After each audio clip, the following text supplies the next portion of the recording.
গত 2 মাস ধরে আমরা মবের সংস্কৃতি দেখলাম। আমরা দেখলাম বাংলাদেশ ব্যাংকের গভর্নরকে মব করে সরানো হয়েছে। মানুষের মধ্যে হতাশা আছে, মানুষের মধ্যে ক্ষোভ আছে। ব্রাহ্মণবাড়িয়া 2 আসন থেকে নির্বাচিত মাননীয় সদস্য রুমিন ফারহানা, আপনার সময় 2 মিনিট, নোটিশ নাম্বার 878। ধন্যবাদ। মাননীয় স্পিকার, আপনাকে ধন্যবাদ। মাননীয় স্পিকার, বিশ্বের বিভিন্ন দেশে নানান রকম সংস্কৃতি থাকে। নাচের সংস্কৃতি, গানের সংস্কৃতি, অভিনয়ের সংস্কৃতি, কবিতার সংস্কৃতি। আমাদের দেশে মাননীয় স্পিকার গত 1.5 বছর এবং এরপরে গত 2 মাস ধরে আমরা মবের সংস্কৃতি দেখলাম। আমরা দেখলাম বাংলাদেশ ব্যাংকের গভর্নরকে মব করে সরানো হয়েছে।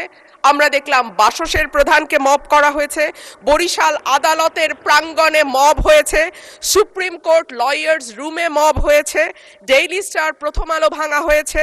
চট্টগ্রামে 1.5 বছর আগে নেচে গেয়ে নাচ এবং গানের মাধ্যমে মব তৈরি করে ছিনতাইকারী সন্দেহে পিটিয়ে মারা হয়েছে।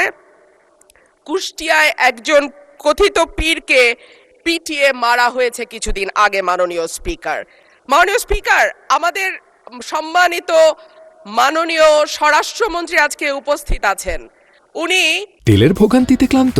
এখনই কিনুন রাইডো, এক চার্জে চলুন 100 কিলোমিটার পর্যন্ত। একবার না, 2 বার না, কয়েক দফা আমাদেরকে আশ্বস্ত করেছিলেন বাংলাদেশে আর মবের কালচার হবে না। উনি আমাদেরকে আশ্বস্ত করেছিলেন বাংলাদেশে বিচারহীনতার সংস্কৃতি হবে না। উনি আশ্বস্ত করেছিলেন বাংলাদেশের মানুষ ন্যায় বিচার পাবে। কিন্তু আমরা দেখলাম একটির পর একটি জায়গায় মবের ঘটনা ঘটেই চলেছে। আজকে আমাদের স্বরাষ্ট্রমন্ত্রী উপস্থিত আছেন। আমি ওনার দৃষ্টি আকর্ষণ করে বলি, আজকে মাননীয় প্রধানমন্ত্রীও একই ধরনের কথা বলেছেন। মানুষ যখন ন্যায় বিচার পায় না তখনই এইরকম সংস্কৃতির বাড়ে এবং মানুষ এই ধরনের সংস্কৃতিতে জড়িয়ে যায়। মানুষের মধ্যে হতাশা আছে, মানুষের মধ্যে ক্ষোভ আছে, মানুষের মধ্যে তীব্র বৈষম্য আছে, দৃষ্টিমূলক শাস্তির অভাব।